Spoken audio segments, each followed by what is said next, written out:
Selamat pagi, salam budidaya, sahabat booster yang ada di Indonesia.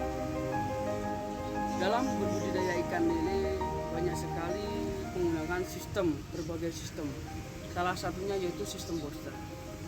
Mungkin banyak orang tahu tentang sistem booster, soalnya sudah tidak familiar lagi di kalangan para pembudidaya. Sistem booster yaitu merupakan suatu budidaya dengan menggunakan suplemen produk booster yang pastinya. Kemudian yang kedua dengan konstruksi kolam central drain. Kolam central drain adalah kolam yang memiliki saluran pembuangan berada di tengah kolam dengan sudut kemiringan 15-20 derajat. Tujuan adanya central drain ini yaitu agar dapat membuang kotoran dengan bersih.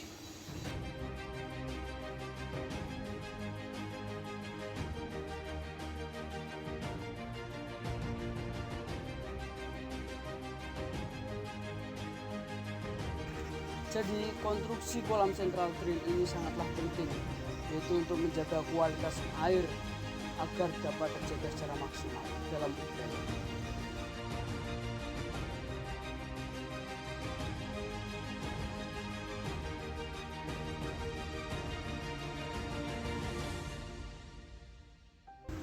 Selanjutnya ada beberapa tahapan budidaya ikan lele sistem booster. Yang pertama persiapan media, persiapan air, penebaran bibit, manajemen kualitas air, manajemen pakan, dan yang terakhir yaitu pemakanan.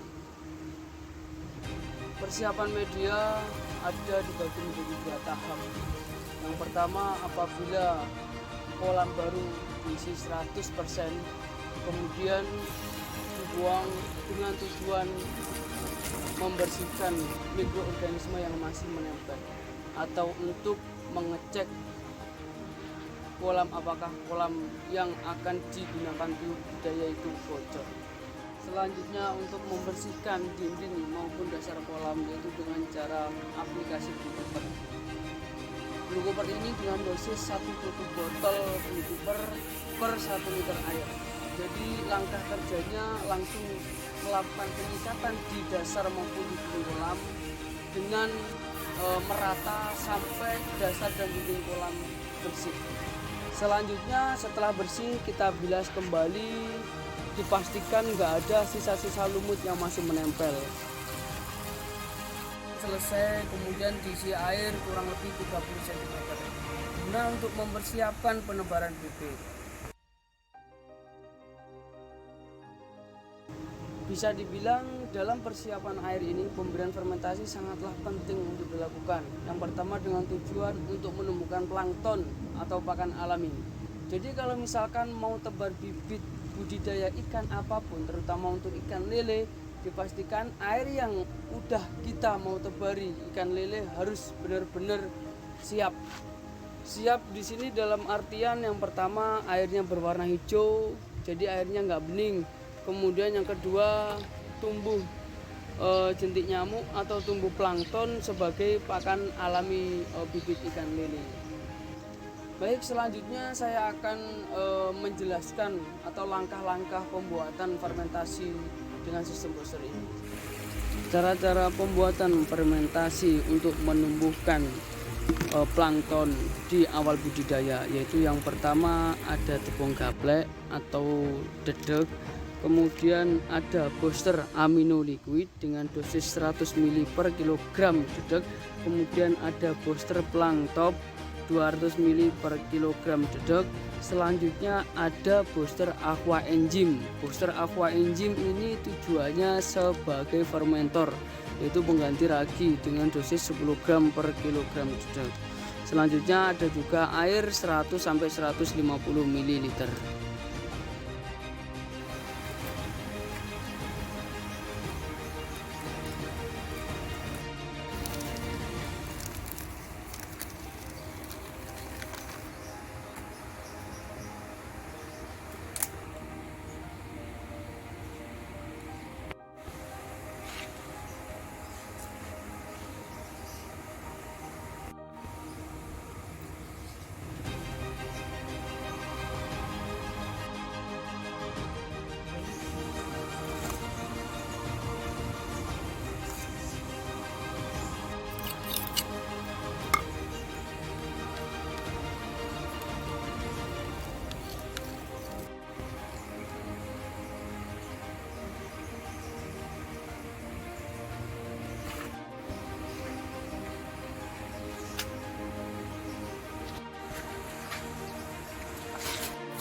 Jadi setelah tahapan fermentasi sudah kita campur semua, kemudian kita tutup rapat seperti ini, kita diamkan selama 1 kali 24 jam. Setelah itu besoknya baru fermentasi yang telah kita gunakan sudah siap ditebar atau dipakai di kolam budidaya. Untuk waktu penebarannya disarankan pagi atau siang hari pada waktu adanya sinar matahari, dengan tujuan untuk mempercepat pertumbuhan plankton tersebut sebagai pakan alami bibit ikan lele. Syarat jadinya untuk air yang sudah jadi yaitu yang pertama air berwarna hijau, yang kedua tumbuh jentik. Jadi kalau tumbuh jentik udah siap untuk diberi bibit ikan lele. Ciri-ciri fermentasi yang jadi yaitu yang pertama dia berbau seperti bau aroma tape. Jadi baunya seperti ada kecut-kecutnya, itu fermentasi yang jadi. Kemudian yang kedua, dari segi warnanya dia berubah menjadi coklat agak kematangan. Jadi coklatnya itu seperti coklat agak tua. Selanjutnya ciri-ciri untuk fermentasi yang tidak jadi, yang pertama yang pasti yaitu baunya bau busuk. Kemudian yang kedua timbulnya belatung. Kemudian yang ketiga dia ada tumbuh jamur. Kenapa kok fermentasi ini sampai gagal? Itu yang pertama yaitu mungkin penyimpanannya mungkin tidak di tempat yang teduh, mungkin ditaruh di tempat yang terkena sinar matahari. Kemudian selanjutnya yang pasti mungkin tidak ditutup dengan rapat, makanya ada kedap udara atau udara yang masuk yang mempengaruhi proses terjadinya fermentasi tersebut. Jadi setelah air yang kita tebari fermentasi ini jadi, selanjutnya kita melakukan tahapan yang selanjutnya yaitu tahapan penebaran bibit ikan lele. Untuk tahapan penebaran bibit ikan lele ini sebaiknya dilakukan pagi ataupun sore. Sebab untuk menyesuaikan kondisi suhu di lingkungan air. Jadi biar kondisinya stabil. Jadi biasanya kenapa kalau saya bilang pagi ataupun sore, biasanya kalau pagi dia nggak terlalu panas, jadi nanti biar tidak menimbulkan stres pada ikan lele. Kemudian kenapa kok enggak kita tebar siang, karena kalau siang nanti terlalu panas, takutnya nanti bibit yang kita tebar nanti dia terlalu stres atau cepat stres, nanti akan menimbulkan kematian atau mortalitas pada bibit ikan lele tersebut. Jadi sahabat booster yang ada di Indonesia, sebelum kita melakukan penebaran bibit, kita alangkah baiknya harus mengetahui syarat bibit yang berkualitas dan unggul itu seperti apa. Yang pertama yaitu minimal kita harus mengetahui indukan ikan lele dari bibit tersebut. Paling enggak kita mempunyai sertifikat CPIB dari indukan lele tersebut. Kemudian yang kedua, bibitnya harus berkualitas. Kemudian yang ketiga, gerakannya lincah. Gerakannya lincah ini dalam artian harus melawan arus pada waktu uji stressing. Kemudian selanjutnya ukuran yang seragam. Nah ini yang paling penting. Jadi ukuran seragam ini yang dimaksud kalau misalkan seluruh para pembudidaya di Indonesia melakukan tebar bibit, itu paling enggak kita harus mengetahui ukuran bibitnya. Jadi kalau misalkan kita mau tebar ukur 5 ataupun 6, jadi paling enggak kita beli ukur 5 sampai 6 aja.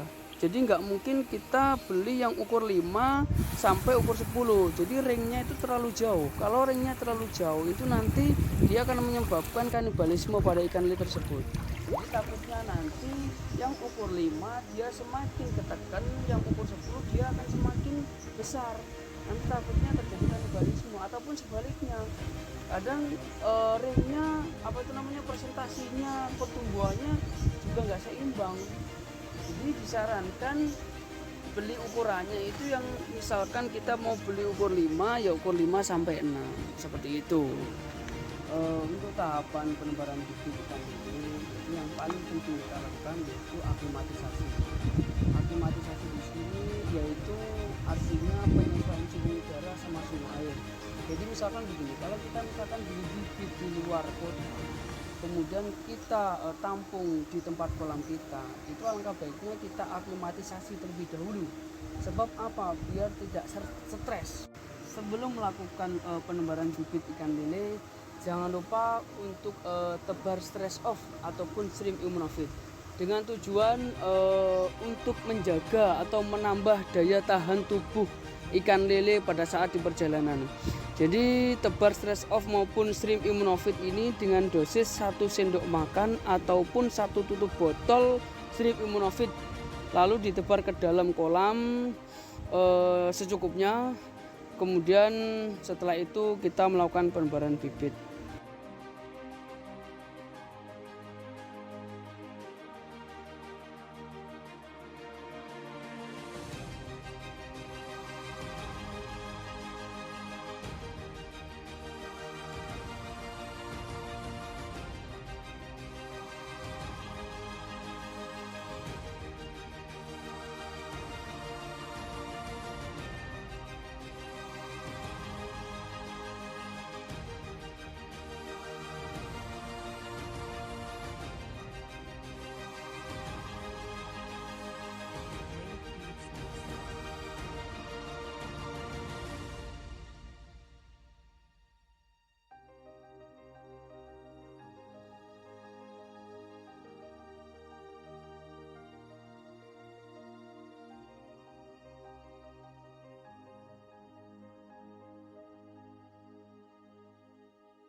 Sahabat Boster yang ada di seluruh Indonesia. Baik, di sini saya akan menjelaskan mengenai tentang pencampuran pakan. Jadi di Boster itu sendiri ada tambahan suplemen atau multivitamin dicampurkan dengan pakan dengan tujuan yang pertama yaitu untuk menghemat pakan. Kita dengan adanya pencampuran suplemen ini kita bisa menghemat pakan kurang lebih 2 on per kilogram pakan. Jadi kalau misalkan kita menggunakan 1 kilo, kita bisa menggunakan cukup pakan kering 8 on dengan tambahan suplemen dan juga multivitamin. Langsung saja kita akan menjelaskan mengenai tentang campuran pakan pada ikan lele. Yang pertama ini ada sampel contoh pakan LPU1. Ini biasanya digunakan umur 1 bulan sampai kurang lebih 45 hari. Jadi untuk pencampuran pakan di usia 1-7 hari itu menggunakan kurang lebih 7 produk. Yang pertama yaitu ada amino liquid, kemudian ada vita liquid, kemudian ada stress off, ada progol, selanjutnya ada growtop, dan juga yang terakhir ada premium. Jadi ketujuh suplemen ini dicampurkan menjadi satu, ditambahkan dengan larutan air kurang lebih 150 sampai 200 ml per kilogram pakan.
Sahabat Boster yang ada di Indonesia, jadi dalam tahapan budidaya itu ada yang namanya grading atau sortir.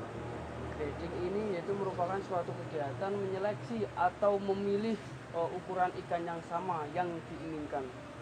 Dengan tujuan kenapa kok diadakan grading ini, yang pertama yaitu kita biar bisa menentukan ukuran yang sama, misalkan ada besar, ada sedang, ada kecil, untuk mencegah terjadinya suatu kanibalisme atau makan temannya. Kemudian selanjutnya fungsi yang kedua, kenapa kok diadakan grading, yaitu untuk meningkatkan tingkat efisiensi dalam manajemen pakan untuk selanjutnya. Jadi biar nanti pertumbuhannya optimal untuk masalah budidaya sampai panen.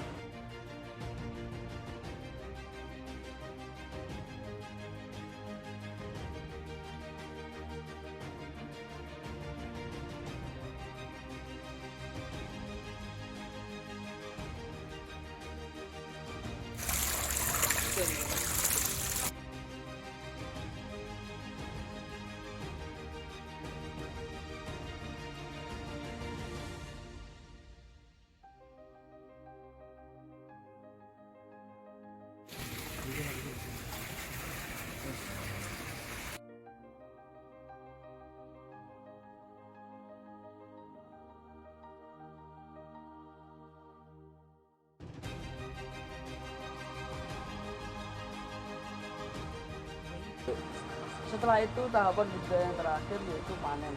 Panen kalau di poster itu sendiri yaitu sekitar 2,5 bulan sampai 3 bulan dengan size kurang lebih 10. Jadi selama 2,5 bulan kita tebar ukur 5 cm, kita panen bisa sampai 2,5 bulan atau 3 bulan dengan kepadatan 1000 ekor per meter. Biasanya kalau misalkan diameter 3 ini kita bisa panen kurang lebih 5 kintalan. Jadi setelah itu, setelah kita panen, di poster juga ada yang namanya pengolahan ikan lele. Jadi kita tidak bingung sama sekali untuk masalah pemasarannya. Nah, untuk sahabat-sahabat poster yang ada di seluruh Indonesia, kita harus bisa menciptakan sebuah inovasi biar aneka olahan ikan lele ini kalau misalkan kita jual, kita nggak cuma stagnan di harga seperti itu, tapi kita kalau misalkan kita olah dengan berbagai macam aneka olahan seperti nugget, lele crispy, siomay, kita mendapat keuntungan yang lebih besar seperti yang ada di poster.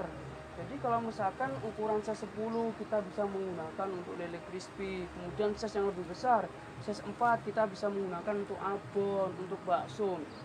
Jadi segala macam ukuran tidak sia-sia, tidak terbuang sia-sia. Jadi semua masuk kita manfaatkan sebagai olahan, yang mana olahan itu pasti banyak disukai oleh beberapa kalangan, misalkan seperti kalangan anak TK. Kalau misalkan dulunya anak TK nggak suka yang namanya ikan lele, tapi kalau dibentuk menjadi berbagai aneka olahan pasti dia suka.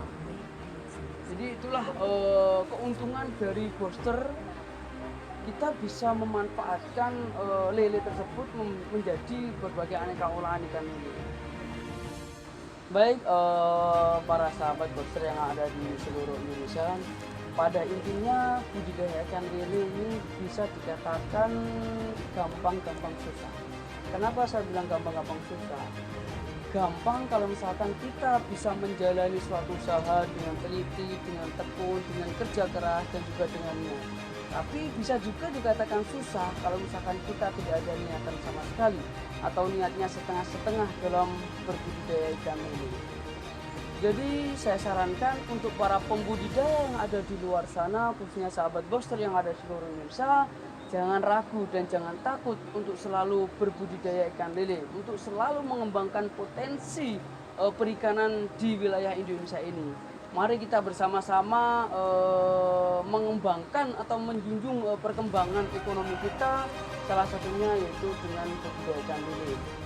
Sebenarnya sangat menguntungkan sekali dalam budidaya ikan lele ini kalau misalkan kita bisa berbudidaya dengan benar dan juga dengan tepat.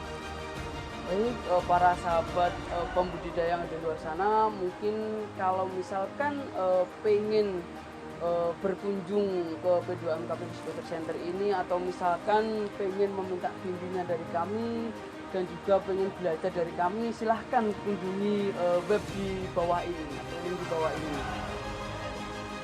Cukup sekian dan terima kasih. Salam perikanan, Boster Jaya.